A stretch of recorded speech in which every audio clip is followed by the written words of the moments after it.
আরে না, এই হাসপাতাল কোনো বেও রুম নয়। তোমরা দুজনে এমন ন্যাংটোপুটো হয়ে কেন আসছো? মনে হচ্ছে এই পাগলিটার মাথা খারাপ হয়ে গেছে। এই বোকা ছেলেটা একটু বেশি বকছে। আমি তোমাকে হাসপাতালে অ্যাডমিট করিয়েছিলাম ঠিক হবার জন্য, আবার পাগলামো শুরু করার জন্য নয়। তোকে তো আমি পরে দেখে নেব। পরে কেন, এখনই দেখো। এমনিতে আজ আমি গুচির কাপড় পরে এসেছি। আর আপনি জানেন আসার সময় তো এক মেয়ে বসের ফ্যাশন দেখে বেহুশ হয়ে গেছে। দেখো তো ওর গুষ্টির তুষ্টি, ও কি সত্যি কাপড় পরেছে? এই পাগলিটা কি আবল তাবল বকছে। এটা বলো, তোমার গার্লফ্রেন্ড হাসপাতালে আর তুমি এত সেজে গুজে কেন এসেছো? চলে যাচ্ছি অপদার্থ। আরে হ্যাঁ, এরা সবাই তো ন্যাংটো লাগছে না, তবে আমার কেন ওই দুজনকে ন্যাংটো মনে হচ্ছিল? ওসব ছাড়ো, এটা বলো আমাদের ন্যাংটো কেন বলছিলে? আমি কি সত্যি পাগল হয়ে গেছি?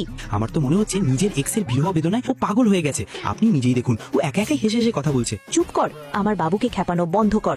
এখন তুমি ঠিক আছো তো? তো চলো তোমার এক্স হাজবেন্ডকে মজা চাখাতে, যে তোমার এই হাল করেছে। তো বন্ধুরা, আমি আপনাদের বলে দিই, আমার এক্স শ্বশুর বাড়ি আর হাজবেন্ড আমাকে ধোকা দিয়ে নিজের বাড়ি থেকেই বিদায় করে দিয়েছে।